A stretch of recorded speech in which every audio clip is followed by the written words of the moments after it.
नमस्कार, जय हिंद। एक बार फिर से स्वागत है आपका स्टडी लवर्स फैमिली में और एक और प्रैक्टिस सेट लेकर आए हैं जो कि आपका यूनिट 2 से रिलेटेड होगा। इसमें आपका जो ह्यूमन ग्रोथ एंड डेवलपमेंट है, इससे रिलेटेड टॉप 50 एमसीक्यू हम आपके लिए लेकर आए हैं, जो कि आपको आने वाली एलटी भर्ती परीक्षा एवं अन्य सभी टीचिंग एग्जाम्स के लिए काफ़ी हेल्पफुल होने वाले हैं। तो इसमें हम ह्यूमन ग्रोथ एंड डेवलपमेंट के क्वेश्चन करने वाले हैं। तो ज़्यादा देर ना करते हुए शुरू कर लेते हैं। थ्योरी सेक्शन मैंने कुछ वीडियोज़ जो हैं वो यूनिट 2 प्लेलिस्ट में अपलोड किए हैं, जो जॉइन मेंबर हैं वो देख सकते हैं उनको। तो वो वीडियोज़ आप ज़रूर देखें, उन्हीं से रिलेटेड ये क्वेश्चन है और मैंने जैसा कि वादा किया है यूनिट 2 को मैं दोबारा से ज़रूर पढ़ाऊँगा और उसके नोट्स भी आपको मिल जाएँगे। फिलहाल आपकी यूनिट 3 कंप्लीट होने के बाद उस पर काम करेंगे। तो पहला क्वेश्चन आज का है, बालक के विकास को सर्वाधिक प्रभावित करने वाला कारक है। तो इनमें से सबसे ज़्यादा जो प्रभावित करता है वो वंशानुक्रम करता है। तो वंशानुक्रम और उसके बाद वंशानुक्रम और वातावरण का सबसे ज़्यादा प्रभाव होता है बालक के विकास में। तो वंशानुक्रम और साथ में वातावरण। अगला क्वेश्चन देखते हैं, बालक के विकास की प्रक्रिया की शुरुआत कब होती है? तो शुरुआत जो है जन्म से पूर्व हो जाती है, जब गर्भावस्था से ही एक तरह से बच्चे के विकास की शुरुआत हो जाती है। अगला क्वेश्चन, मनुष्य एक सामाजिक प्राणी है। तो ये आसान सा क्वेश्चन हो गया आपका, एरिस्टोटल का स्टेटमेंट है। ऑप्शन नंबर सी सही उत्तर हो जाएगा।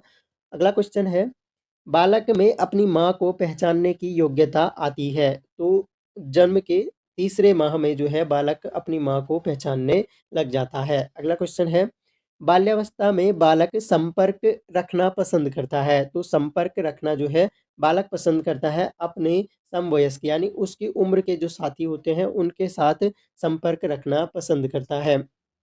अगला क्वेश्चन है, स्वत्वाधिकार की भावना, इंपॉर्टेंट क्वेश्चन है, स्वत्वाधिकार की भावना किस उम्र में आती है? एक तरह से सही समय कौन सा है इसका? तो सही आंसर हो जाएगा आपका 6 से 12 वर्ष की उम्र जो है, जो कि आपका बाल्यावस्था है। तो बाल्यावस्था की एक विशेषता है स्वत्वाधिकार, तो बाल्यावस्था का काल हो जाएगा।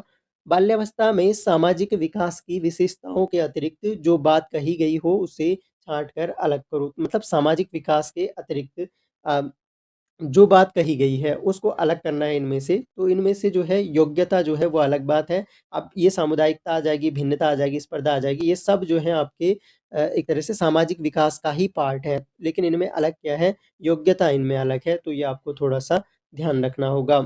आगे बढ़ते हैं।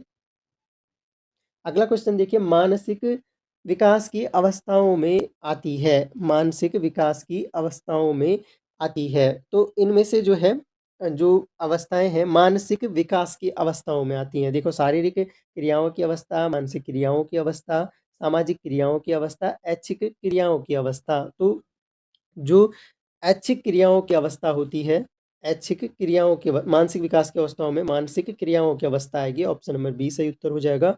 मानसिक विकास के स्तर में निम्न स्तर सम्मिलित हैं।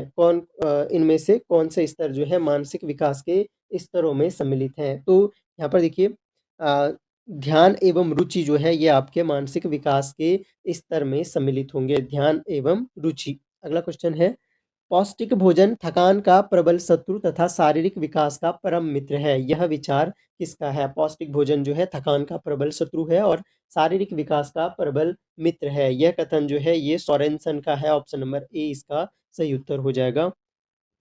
मानव शरीर के अंगों में लंबाई तथा भार की वृद्धि कहलाती है। केवल अंगों में लंबाई और भार की वृद्धि वो क्या हो जाएगी आपकी, एक तरह से वृद्धि हो जाएगी, अभिवृद्धि हो जाएगी। तो इसको हम कहेंगे केवल ये शारीरिक विकास के अंतर्गत आएगा। ऑप्शन नंबर डी सही उत्तर हो जाएगा। अगला क्वेश्चन देखिए, घनिष्ठ व व्यक्तिगत मित्रता उत्तर किशोरावस्था की विशेषता है। घनिष्ठ व व्यक्तिगत जो मित्रता है वो उत्तर किशोरावस्था की विशेषता है। यह किसने कहा है? तो ये जो स्टेटमेंट है ये वैलेंटाइन का कथन है। ऑप्शन नंबर सी सही उत्तर हो जाएगा। अगला देखिए, किशोर किशोर बड़े संघर्ष, तनाव, तूफान तथा विरोध की अवस्था होती है। किशोर अवस्था के बारे में स्टेटमेंट है कि बड़े संघर्ष, तनाव, तूफान तथा विरोध की अवस्था होती है। यह कथन किसका है? तो ये स्टेनले हॉल का स्टेटमेंट है। ऑप्शन नंबर बी सही उत्तर हो जाएगा। अगला देखिए, मानसिक रुचियों में परिवर्तन की अवस्था होती है। जो मानसिक रुचियां हैं उनमें परिवर्तन की अवस्था कौन सी होती है? तो वो होती है आपकी बाल्यावस्था। ऑप्शन नंबर ए सही उत्तर हो जाएगा, जो कि 6 से 12 वर्ष की अवस्था होती है। अगला क्वेश्चन देखिए, स्टेटमेंट जो है आप बिल्कुल नोट करके लिख लीजिए। जो स्टेटमेंट आपको पता है वो ठीक है, जो नहीं पता है वो आपको नोट करते चलना है। शिशु अपने और अपने संसार के बारे में अधिकांश बातें खेल द्वारा सीखता है। यह किसने लिखा है? तो ये कथन है आपका स्ट्रैंग का, ऑप्शन नंबर बी सही उत्तर हो जाएगा। शिशु अपने और अपने संसार के बारे में अधिकांश बातें खेल के द्वारा ही सीखता है। अगला क्वेश्चन है, अगेन इम्पोर्टेंट है, स्टेटमेंट है। 2 वर्ष की आयु तक बालक में लगभग सभी संवेगों का विकास हो जाता है। यह कथन किसका है? ये कथन आपका ब्रिजेस का है, ऑप्शन नंबर ए सही उत्तर हो जाएगा। बालक प्रथम 6 वर्षों में बाद के 12 वर्षों से दूना सीख लेता है, यानी जो पहले 6 वर्ष हैं उसमें बाद के जो 12 वर्ष हैं उनसे ज़्यादा दुगुना सीख लेता है। यह कथन किसका है? ये स्टेटमेंट आपका गैसेल का है, ऑप्शन नंबर सी सही उत्तर हो जाएगा। अगला क्वेश्चन देखिए, बालक के जन्म के कुछ दिन बाद ही यह निश्चित किया जा सकता है कि जीवन में उसका क्या स्थान है, यानी वह अपने जीवन में कहाँ तक जाएगा, क्या बनेगा, ये निर्धारित किया जाता है जीवन के कुछ दिनों बाद ही निर्धारित किया जा सकता है। बहुत इंपॉर्टेंट स्टेटमेंट है। अगेन मैंने कहा स्टेटमेंट जो आपको नहीं पता है वो नोट करते हुए जरूर चलिए। तो ये स्टेटमेंट जो है एडलर का है, ऑप्शन नंबर बी सही उत्तर हो जाएगा इसका। अगला देखिए, 20वीं शताब्दी के बालक को बालक की शताब्दी कहा जाता है, क्यों? 20वीं शताब्दी को बालक की शताब्दी क्यों कहा जाता है? इंपॉर्टेंट क्वेश्चन है और सही उत्तर है क्योंकि इस शताब्दी में जो है मनोवैज्ञानिकों ने बालक और उसके विकास की अवस्थाओं के संबंध में कई गंभीर तथा विस्तृत अध्ययन किए हैं। यह सब अवस्थाओं में सबसे अधिक महत्वपूर्ण है, तो इसलिए इसे बालक की, क्वेश्चन ऐसे भी पूछ सकता है तुम्हें कि बालक की शताब्दी किसे कहा जाता है, किस शताब्दी को कहा जाता है, तो ये ध्यान रखना है। अगला क्वेश्चन देखिए, विकास की कितनी अवस्थाएं हैं? विकास की कुल कितनी अवस्थाएं हैं? तो शैशवावस्था, बाल्यावस्था, किशोरावस्था और प्रौढ़ावस्था, तो 4 अवस्थाएं हैं, ऑप्शन नंबर बी हो जाएगा। बाल्यावस्था की आयु किस वर्ग में आती है? बाल्यावस्था की जो आयु है वो आती है आपके 6 से 12 वर्ष के आयु वर्ग में। विकास की कौन सी अवस्था जीवन का सबसे कठिन काल है? तो जीवन का सबसे कठिन काल माना गया है किशोरावस्था को। बड़े तनाव, तूफान और संघर्ष की अवस्था, अभी बताया था, स्टेनले हॉल का स्टेटमेंट है और जीवन का कठिन काल है किशोरावस्था। अगला क्वेश्चन देखिए, किशोरावस्था किस वर्ग में आएगी? तो किशोरावस्था जो है 12 से लेकर और 18 वर्ष तक के वर्ग में आएगी किशोरावस्था। अगला क्वेश्चन देखिए, कौन सी अवस्था बड़े तनाव, तूफान और विरोध की अवस्था है? स्टेटमेंट किसका है? स्टेनले हॉल का है, तो सही आंसर आपका हो जाएगा किशोरावस्था, ऑप्शन नंबर बी। अगला देखिए, किस अवस्था में मानसिक विकास बहुत तीव्र गति से होता है? तो सबसे ज़्यादा मानसिक विकास इनमें से कौन सी अवस्था में सबसे तीव्र गति से होता है? तो ये होता है आपका बाल्यावस्था में, option number B correct answer हो जाएगा। प्रौढ़ावस्था किस वर्ग में आती है? जो प्रौढ़ावस्था आपकी वो किस वर्ग में आती है? तो ये आती है आपकी 16 से 18 वर्ष में आती है प्रौढ़ावस्था। तो प्रौढ़ावस्था पूछा है तो ये 16 से 18 वर्ष में नहीं आएगी, बल्कि ये आएगी आपकी 19 वर्ष के बाद। ये तो किशोरावस्था का हो जाएगा ना, किशोरावस्था का भी नहीं, किशोरावस्था का 12 से 18 वर्ष हो जाएगा, लेकिन 19 वर्ष के उपरांत आपका प्रौढ़ावस्था हो जाएगा, ऑप्शन नंबर डी सही उत्तर हो जाएगा। अगला क्वेश्चन सिद्धांत निकलते हैं, तो जिनके छोटे-छोटे बच्चे हैं उनको तो बाल्यावस्था से रिलेटेड ऐसे क्वेश्चन करने में ज़्यादा दिक्कतें नहीं आनी चाहिए, तो ये बाल्यावस्था हो गया, ऑप्शन नंबर ए। सहसावस्था की अवधि होती है, सहसावस्था की अवधि जो है कितने समय तक होती है? तो सहसावस्था की अवधि होती है जन्म से लेकर और 6 वर्ष तक की अवस्था सहसावस्था कहलाती है। समूह उन थोड़े व्यक्तियों को कहते हैं जिनमें इस प्रकार के संबंध हो कि वे एक समझे जाएं। यह कथन निम्नलिखित में से किसका है? तो ये कथन आपका है स्मॉल और ऑप्शन नंबर ए इसका सही उत्तर है। परिपक्व भ्रूणावस्था में ज्ञानेंद्रियों का आधार निम्नलिखित में से कौन से माह में बन जाता है? परिपक्व भ्रूणावस्था में ज्ञानेंद्रियों का आधार किस माह में बन जाता है? तो सही उत्तर है आपका तीसरे माह में, ऑप्शन नंबर ए। एडिसन रोग निम्नलिखित में से किस ग्रंथि के स्राव की कमी से होता है? तो एडिसन जो रोग होता है आपका, ये आपका जो जनन ग्रंथि है इसके स्राव की कमी से होता है, तो ऑप्शन नंबर डी हो जाएगा, ये जनन ग्रंथि से संबंधित रोग है, एडिसन रोग। अगला क्वेश्चन देखिए, मानव प्राणी का जन्म निम्नलिखित में से किस में होता है? तो मानव प्राणी का जन्म जो है किस में होता है एक तरह से? तो सही उत्तर हो जाएगा आपका जो फलित रज अणु होता है इसमें होता है, ऑप्शन नंबर ए हो जाएगा।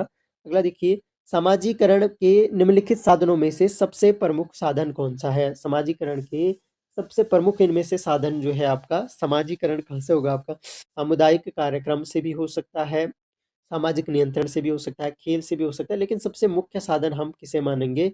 शिक्षा को मानेंगे। ऑप्शन नंबर सी हमारा सही उत्तर हो जाएगा। समाजीकरण के लिए शिक्षा इम्पोर्टेंट सभी है, लेकिन शिक्षा जो है वो सबसे ज़्यादा इम्पोर्टेंट है समाजीकरण के लिए। निम्नलिखित में से किसने द्वितीयक समूहों के घनिष्ठता के अभाव वाले अनुभवों के देने वाले कहा है? द्वितीयक समूह जो होते हैं उनको घनिष्ठता के अभाव वाले अनुभवों के को अनुभव देने वाला कहा है एक तरह से। तो इसका सही आंसर हो जाएगा आपका ऑगबर्न और निमकॉफ का ये स्टेटमेंट है। निम्नलिखित में से कौन से मानक लक्ष्य सबसे अधिक परिवर्तनशील हैं? तो सबसे ज़्यादा परिवर्तनशील जो मानक लक्ष्य हैं इनमें से वो कौन से हैं? तो सही उत्तर हो जाएगा आपका फैशन। फैशन जो है आपका सबसे ज़्यादा परिवर्तनशील एक तरह से मानक लक्ष्य होते हैं। निम्नलिखित में से कौन सी सामाजिक संस्था मानव समाज में केंद्रीय है? तो मानव समाज में केंद्रीय सामाजिक संस्था आपकी क्या हो जाएगी? परिवार हो जाएगी। Option number A. अगला देखिए, निम्नलिखित में से कौन सी संस्था सामाजिक परंपराओं के हस्तांतरण में सबसे अधिक प्रभावशाली है? यानी जो सामाजिक परंपराएं हमारी हस्तांतरित होती हैं एक पीढ़ी से दूसरी पीढ़ी या एक समाज से दूसरे, एक वर्ग से दूसरे वर्ग में, तो सबसे अधिक प्रभावशाली क्या है इसके हस्तांतरण के लिए? तो सही उत्तर हो जाएगा आपका परिवार। Option number A. अगला क्वेश्चन देखिए। हाँ, अगेन एक इम्पोर्टेंट स्टेटमेंट है। सहयोग करने वालों में हम भावना का विकास और उसकी क्षमता का काम करने के लिए संकल्प में वृद्धि समाजीकरण की यह परिभाषा निम्नलिखित में से किसने दी है? समाजीकरण की यह डेफिनेशन है ए रॉस ने दी है। मानव समाज की मौलिक इकाई के रूप में समाजीकरण का सर्वप्रथम साधन निम्नलिखित में से कौन सा है? समाजीकरण का सर्वप्रथम साधन जो है वो परिवार होता है।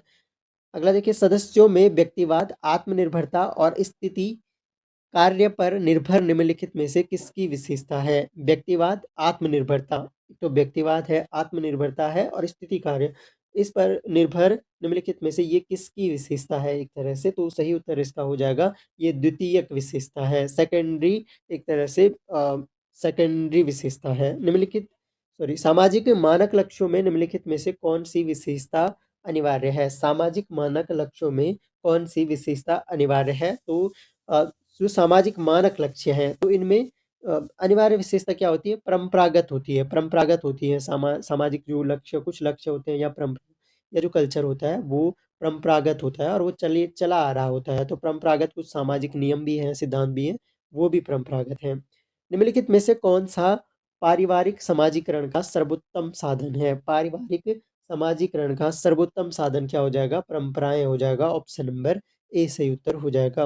अगला देखिए, सामाजिक आदर्श समूह की अपेक्षाएं हैं। समूह मानक लक्ष्य की यह परिभाषा निम्नलिखित में से किसने दी है? तो समूह मानक लक्ष्य की ये परिभाषा है और ये दी है आपकी किम्बाल यंग ने। यंग की ये परिभाषा है। निम्नलिखित सामाजिक संस्थाओं में किसका समाजीकरण में सबसे अधिक योगदान है? तो सबसे ज्यादा योगदान इनमें से किसका? परिवार का हो जाएगा। अगला देखिए, सामाजिक नियंत्रण के निम्नलिखित साधनों में सबसे अधिक प्रभावशाली कौन सा है? तो सबसे ज़्यादा प्रभावशाली कौन-सा हो जाएगा? फिर से वही हो जाएगा परिवार हो जाएगा आपका। अगला क्वेश्चन है, बालक के लिए जो माँ के दूध का महत्व है, अगेन इम्पोर्टेंट स्टेटमेंट है आपके पास, किसी अन्य प्रकार से प्राप्त नहीं किया जा सकता। यह कथन किसका है? तो ये जो कथन है आपका अगेन इम्पोर्टेंट है और ये हेवलक एलिस का है। अगला क्वेश्चन देखिए, मनोविज्ञान में निम्नलिखित प्रक्रियाओं में से किसे प्रतीकात्मक व्यवहार कहा गया है? तो प्रतीकात्मक चिंतन, ये हायर स्टेज, प्रतीकात्मक व्यवहार ये हायर स्टेज है एक तरह से, तो ये चिंतन को कहा गया है प्रतीकात्मक व्यवहार। अगला क्वेश्चन और आखिरी क्वेश्चन आज का, मनुष्यों में लिंग संबंधी चेतना निम्नलिखित में से किस आयु वर्ग में होती है? जब लिंग संबंधी चेतना का विकास होता है तो ये किशोरावस्था में होता है। एक विशेषता है, विपरीत लिंग के प्रति आकर्षण इस अवस्था में आ जाता है। तो ये कुल मिलाकर कुछ 50 एमसीक्यू हमने डिस्कस किए जो ग्रोथ एंड डेवलपमेंट से रिलेटेड है। तो ऐसे ही बाकी के जो टॉपिक्स हैं यूनिट 2 के, उनसे रिलेटेड भी हम एमसीक्यूज आने वाले वीडियोस में करेंगे। तो बने रहिए हमारे चैनल के साथ में। चैनल को सब्सक्राइब नहीं किया है तो सब्सक्राइब कीजिए ताकि आपको यूनिट वाइज जो एमसीक्यूज हैं वो ज़रूर मिलते रहेंगे। इसके अलावा थ्योरी सेक्शन के लिए आप हमारा चैनल के नीचे आपको ज्वाइन बटन मिलेगा, ज्वाइन कर सकते हैं। मिनिमम अमाउंट का ऑप्शन आप चुन सकते हैं। तो thanks a lot for listening. मिलते हैं नेक्स्ट वीडियो में, तब तक के लिए जय हिंद।